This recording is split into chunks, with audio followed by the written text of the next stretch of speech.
Welcome to the Beyond Membership Podcast, where we are uncovering what drives associations forward and how the suite of Momentive Software products accelerates that momentum. I'm Jake Juby, Director of Engineering for Nimble AMS.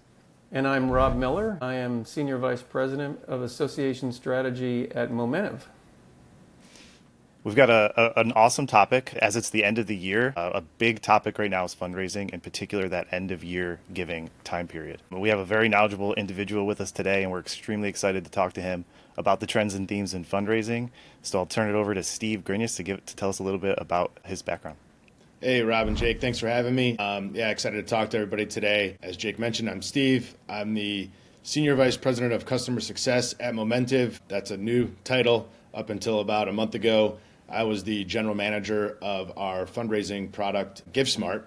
Been in the space for 10 years in nonprofit fundraising. I'm the General Manager for the last 5. So, day in and day out, we're looking at trends and what nonprofits are doing or associations that are raising money for their foundations to drive donation, member, and donor engagement. It's been an ongoing passion of mine. I mean, we count down and see how much people are raising and kind of what's going on in the space. So it's an exciting time to talk to everybody. It's a big time of the year for fundraisers. We just came off of Giving Tuesday, which is sort of like, Cyber Monday for nonprofits. I know we're going to get into that a little bit. It's an interesting day, I think. It's a day that everyone participates in, but it's not the only day of the year that people fundraise. Most fundraising actually happens in the last couple weeks of the year. So, we've been talking to a lot of our customers lately to see how it's going, and we did a webinar a couple weeks ago actually about wrapping up 2024 and planning for 2025. So I think it's a really good time for us to get together and talk about this today. Our team prepared quite a bit of data for us from the past month, and one of the things that stuck out to me was text to message, for example. I wasn't really surprised at the open rates, but it was quite a difference between that at 98% and email at 20%. And then also how much the peer-to-peer fundraising increases the participation in revenue per activity. I guess achieves something close to 12,500 campaign if you're using peer-to-peer fundraising. So how important is it to use some of these modern tools to have success in this competitive fundraising environment? Yeah, Rob, I think mobile for sure is paramount. I mean, I think we all experience this in our everyday life for things other than fundraising. I don't know how many text messages I get from various stores I bought things from, but I always read them. And a lot of times they, quote unquote, get me, which is great. I think, there's obviously a difference between online commerce and online fundraising, but I think getting the attention of people is through SMS is something people are used to, and so it shouldn't be something that people shy away from. We've seen through 2024, 63% of our traffic comes direct from a mobile engagement, right? That's up 60% from last year. So you mentioned that we had, a significant percentage coming in through mobile engagements. What other sort of themes did you see in 2024 as it compared to 2023? Yeah, so it's not a new theme, but I think it's something that is becoming more and more important, more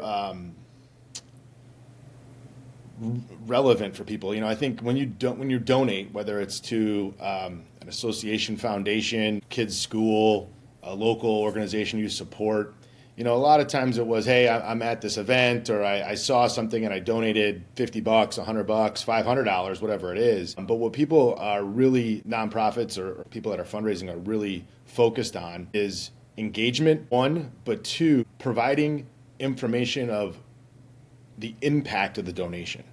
That's a really, really big deal to folks. Like, hey, they don't just think, I'm going to help out this organization, here's my $100. They want to know, what's that $100 for? It buys 10 meals, it buys a bunch of blankets, it buys a bunch of books. What is the money that an organization is raising providing for people?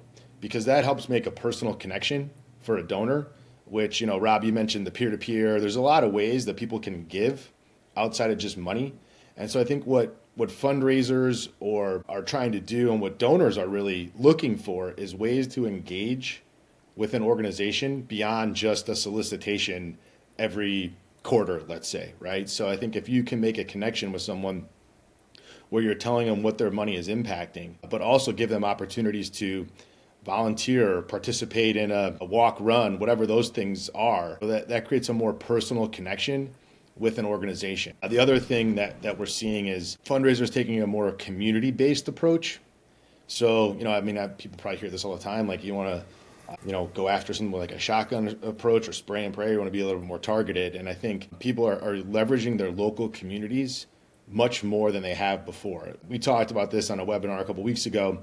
We were seeing that nonprofits are engaging influencers.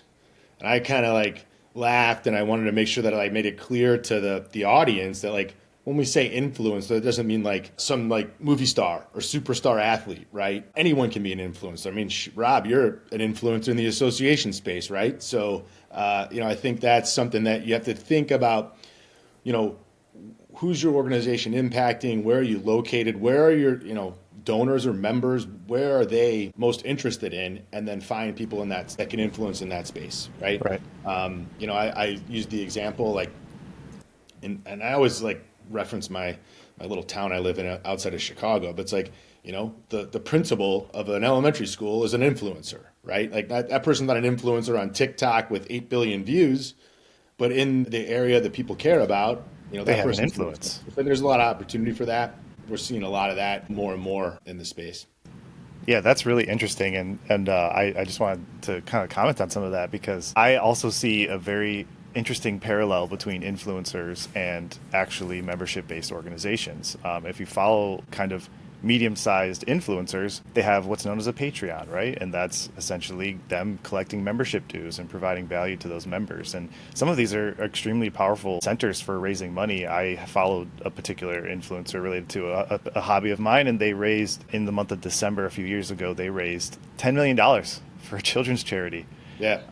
They're quite a popular influencer, right? So they're able to have that outreach, but it's just incredible what that community they built can do for one particular cause. Yeah, I mean, Jake, like for sure, like, again, your example is great. Someone raised $10 million. That's awesome. That's a big time influencer. But, based on where you are, based on your organization, maybe there's 5 people that can help you raise $5,000, and there's different scales for things. I think that's the other thing in terms of trends. As people are getting into fundraising or looking to see what they want to do in 2025, we talked a lot a couple of weeks ago with an audience about having realistic expectations and just doing something that like is achievable in a way that like advances your cause or what you're trying to do. I think it's unrealistic to think, oh, we're going to go find an influencer that's going to raise us $10 million. But if you're not engaged with the influencers today, maybe your goal is find 2, right? And set these realistic goals. I mean, we saw from a study that came from the Lilly School of Philanthropy in Indiana. That's my shameless plug for Indiana. We got a big game this week, so go Hoosiers.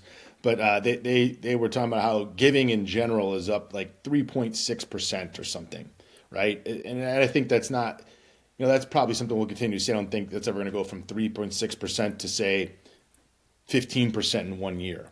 But if you are setting a realistic goal around what, here's what we did last year, or where we're starting from, it's a good place to benchmark in terms of what you're going to grow to. So that's something else we're seeing a lot of is people like taking a look at, how do they engage more? What are other campaigns they can do? What are things they can get started that they're not doing today to diversify their fundraising? Right. That's, people are in general, I think the amount of the donation dollar amounts are up a little bit year over year.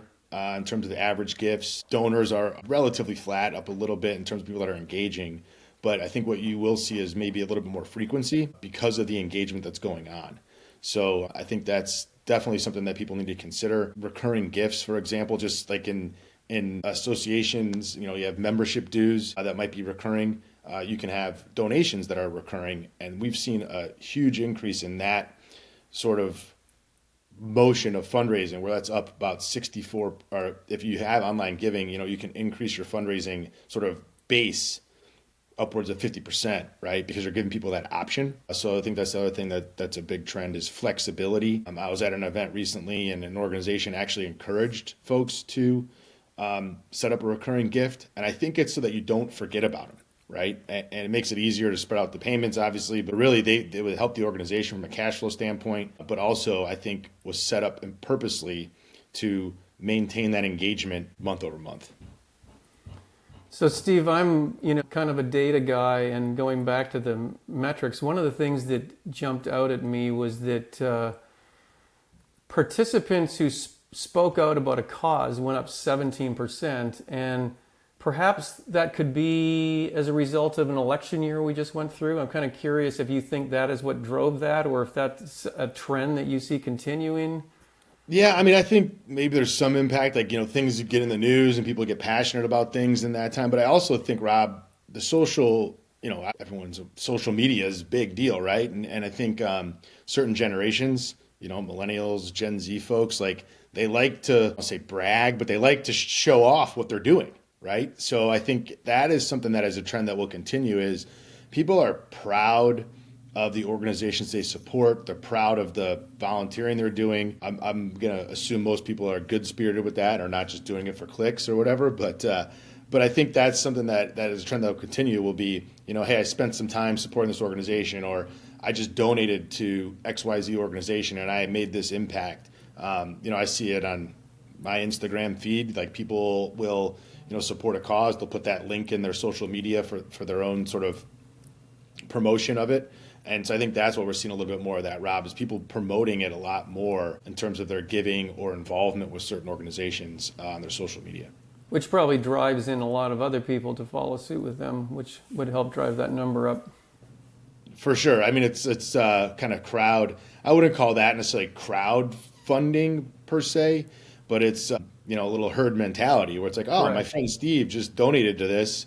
That seems like a really good cause. I'm going to donate to that too. And I think that's what builds a little bit of that momentum in terms of fundraising efforts and awareness too, right? Like if I see I don't call it an ad, but I see a post from an organization, that's coming from the organization. Obviously they're looking to raise money for themselves or promote what they're doing, which is awesome.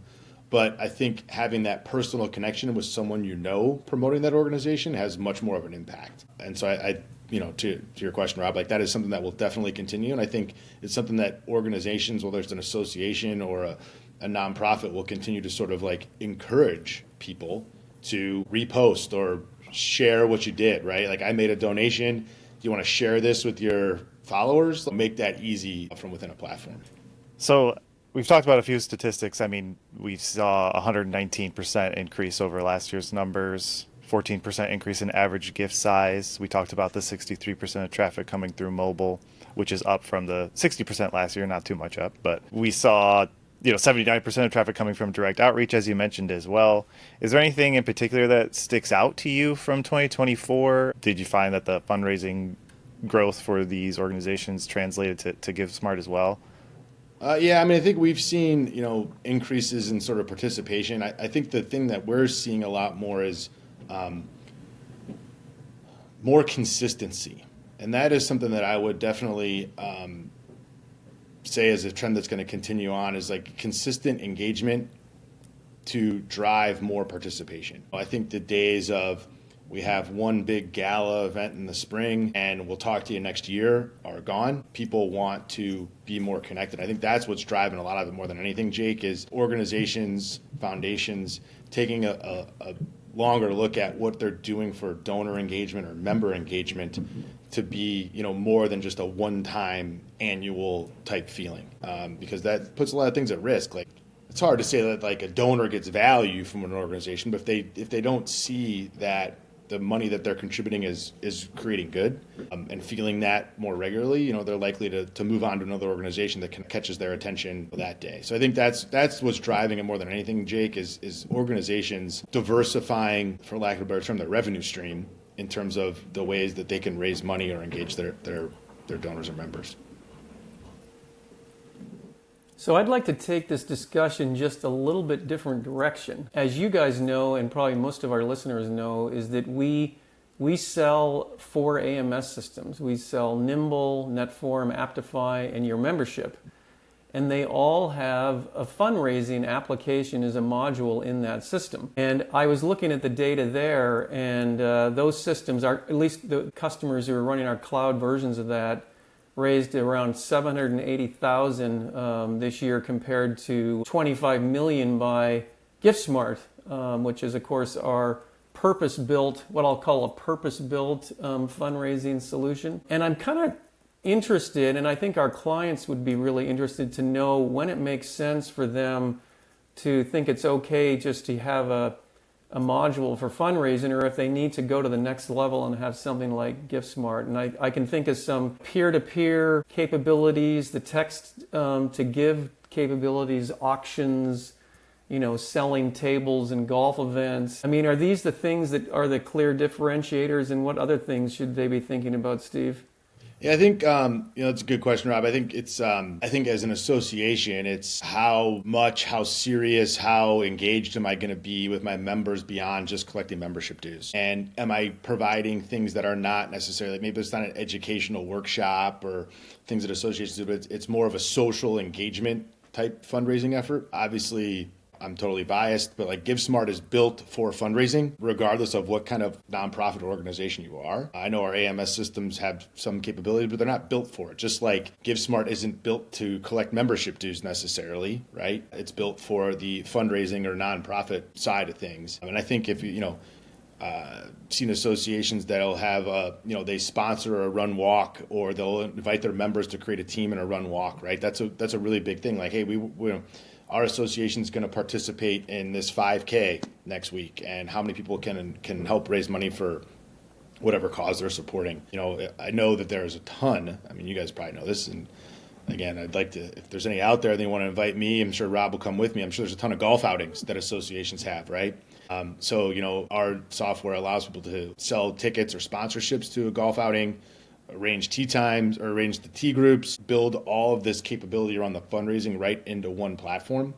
And I think that's something, Rob, that as I think about it from an association standpoint, even though they're the same people, there's different participation levels, and the difference between a member of your association versus a donor to your association or association's foundation. And I think if you have that distinction, that's where I would start looking at saying, hey, I need to have a system that's built for donors, even though they're the same people as my members.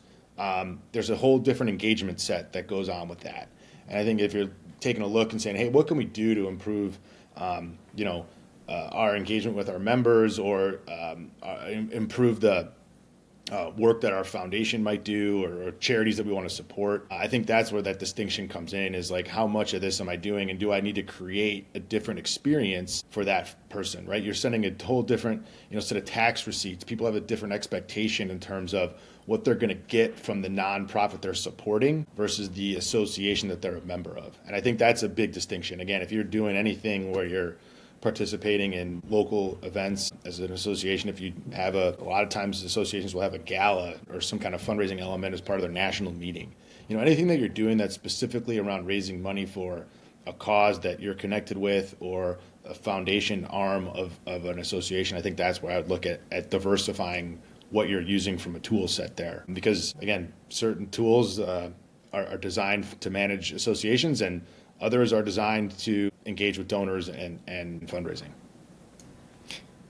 Yeah, those are really great responses. I totally agree with that. From a software development perspective, it's one of the great things about the Momentive suite, right? Is that you have the opportunity to go into and get really serious about fundraising. And from a statistic standpoint, or just a results standpoint, I can tell you that the customers that are on the AMS products exclusively are certainly not fundraising to the extent of the customers that are using GiftSmart, right? And the data is very, very clear that the successful fundraising companies are using GiftSmart, and by a significant margin as well. So if you're very serious about it, I think that's the line that ends up being drawn. Of course, you can take donations with an AMS, but you're not going to be able to target that and really get the juice from the squeeze with fundraising with an AMS.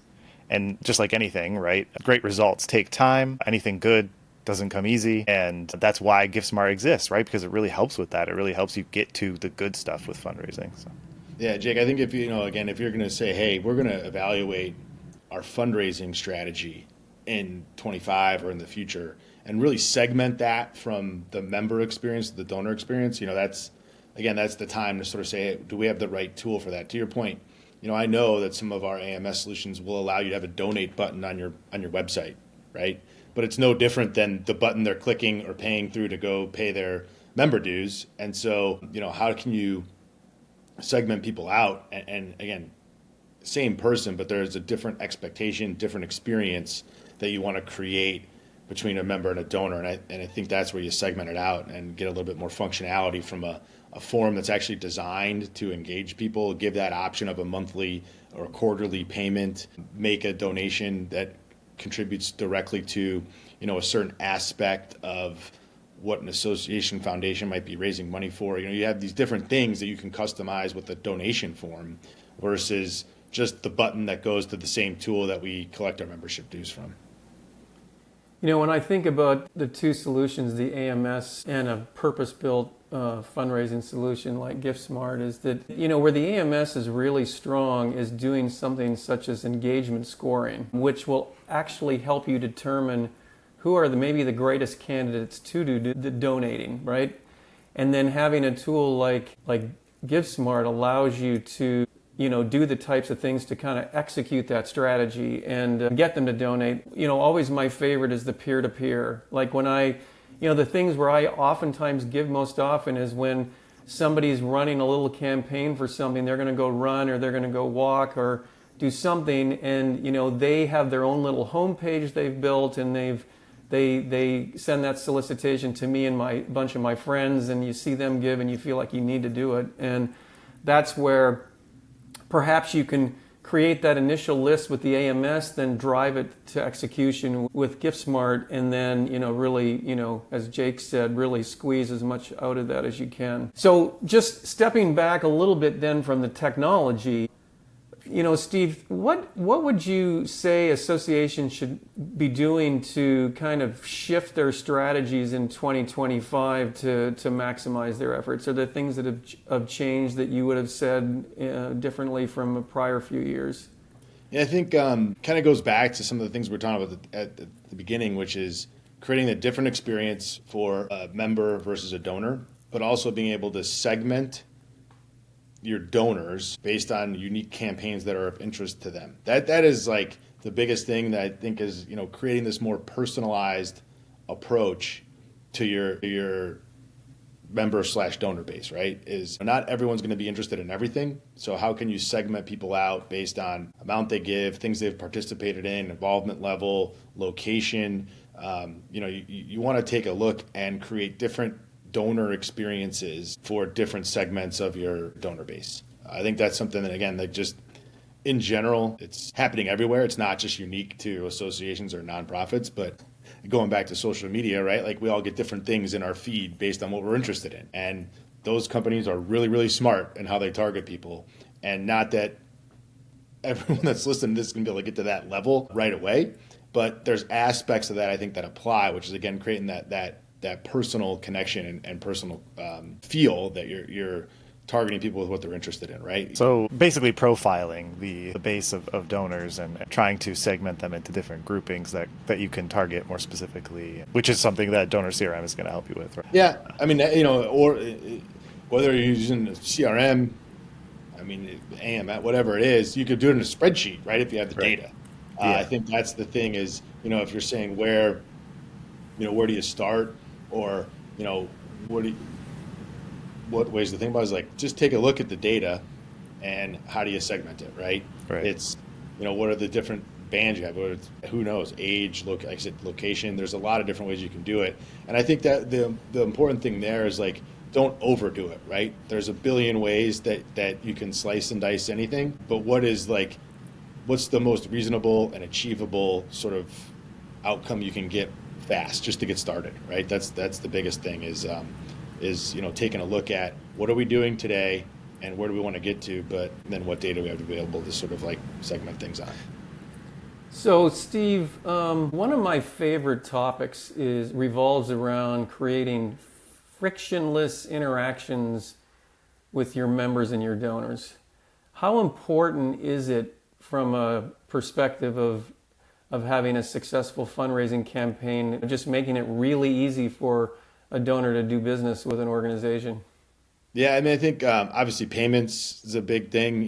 Do you have digital wallet options? We've seen a huge increase in digital wallet payments. If you already know who someone is, can you pre-populate some things on a form? I just think it's to your point, Rob. It's like, how do I sort of get in and get out from the actual transaction. I don't necessarily want to get in and get out from the impact or the communication necessarily in terms of what's going on or what am I doing to sort of like help this organization, help this cause, but make the transaction as easy as possible, right? Can you minimize the number of clicks? Do you need to have all this information because you already, especially from an association, you probably have a bunch of information already on your members. So you really need to collect their address, right? And the donation form.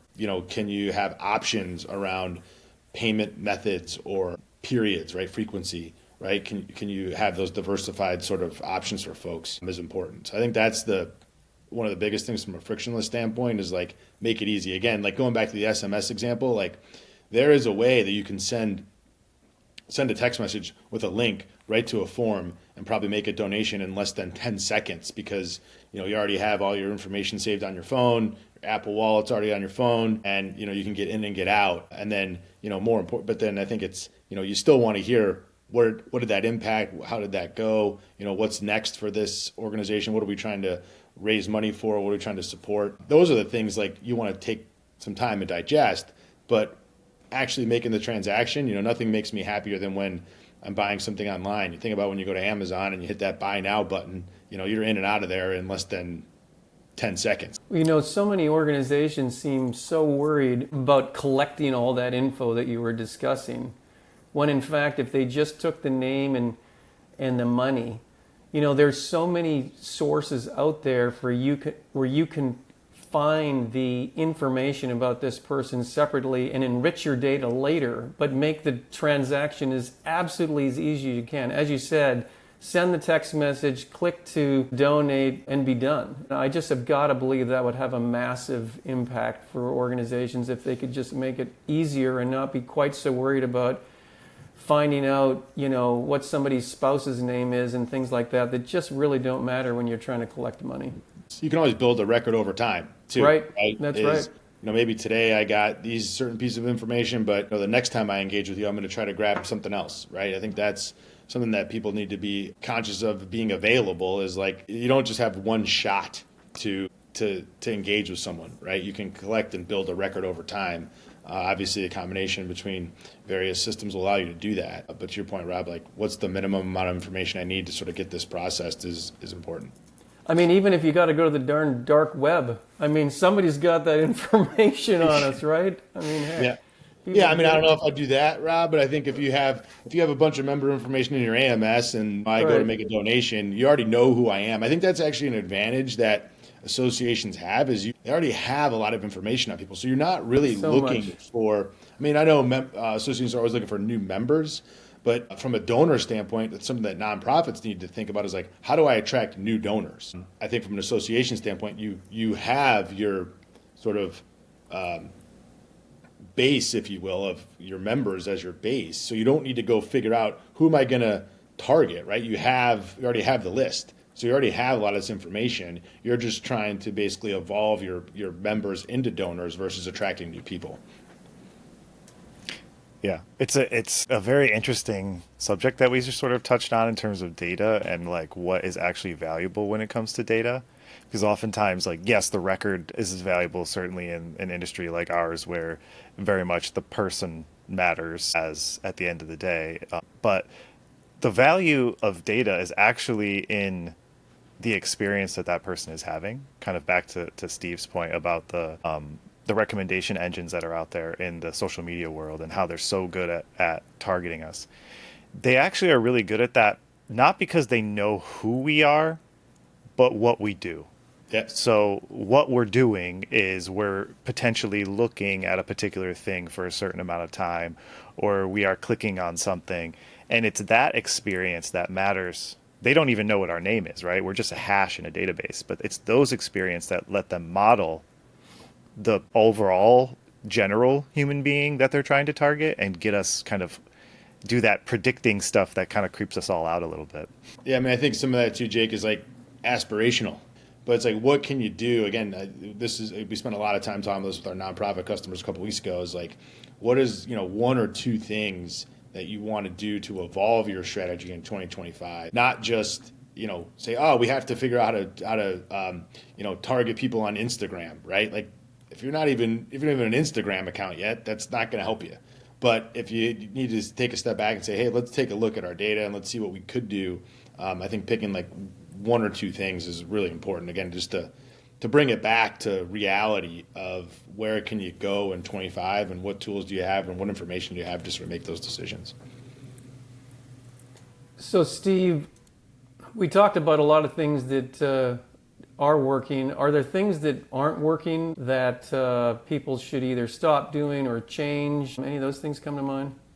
I mean, I'll go back to a little bit of the Giving Tuesday stories we were telling earlier. I think just relying on those singular days, singular events, it's not that they don't work, but they can't be the only thing. I think that is something that is I don't want to say it's not working, Rob. It's more like it can't be the only thing. So if you're used to just having our annual golf event every summer, and that's where we raise all of our money, I think that you're leaving money on the table in terms of the engagement you can get and the good you could do with the funds you raise, right?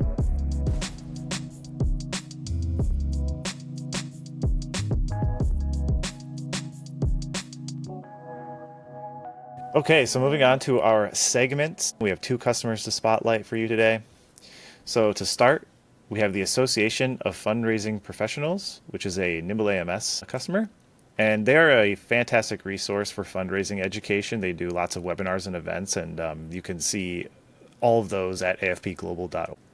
And one of the things that I noticed by going to that website is that they actually have 2 complimentary webinars coming up in January, one on the 22nd and one on the 29th. Unlocking Generosity is the first, and the rise of recurring giving and some 2025 strategies that probably will align quite closely for a lot of the things that Steve has been saying. The other thing that's interesting about AFP, being kind of the granddaddy of the fundraising world, that they support and sponsor 2 certifications, the Certified Fundraising Executive, and as every smart association does, that once they have success there, they come up with the advanced one. So they have the Advanced Certified Fundraising Executive as well. Great customer that we're very proud to have with us, and certainly a place to learn a lot more about the fundraising business. Yeah, they do an awesome job. We actually are a big sponsor of their annual conference. Their customers are fundraisers, so I don't know if they do a lot of fundraising to sort of supersede their customers, but from a GiveSmart standpoint, we participate in a lot of their conferences. I know they do a ton of regional work, which is awesome. It's a really good resource probably for folks listening to this, like to just go learn about things happening in the fundraising world, right? To your point, Rob, like we talked about recurring giving and some of the stats around that. I mean, they have a whole program around that. We spent a couple of minutes on it. They have a whole program around how to take advantage of that in 2025 and beyond. So it's an awesome organization.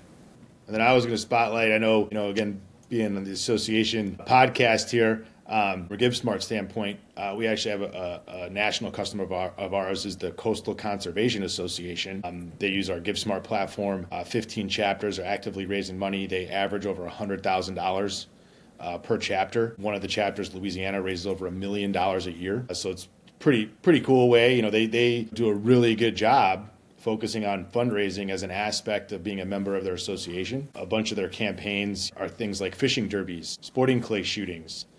They do have some traditional galas, but I think that they do a lot of creative events to engage their members and raise money, right? Obviously, the nature of the association sort of leans to the outdoors a little bit, so that makes sense, but that's a really good example of how an association is sort of customize their fundraising to match what their members would be looking for to support, the foundation side. So the Coastal Conservation Association, I said they're great. I mean, I love seeing they use our platform to segment out selling tickets to these events or raising money specifically for the foundation versus just the membership dues. So I wanted to give them a shout out and highlight too here today.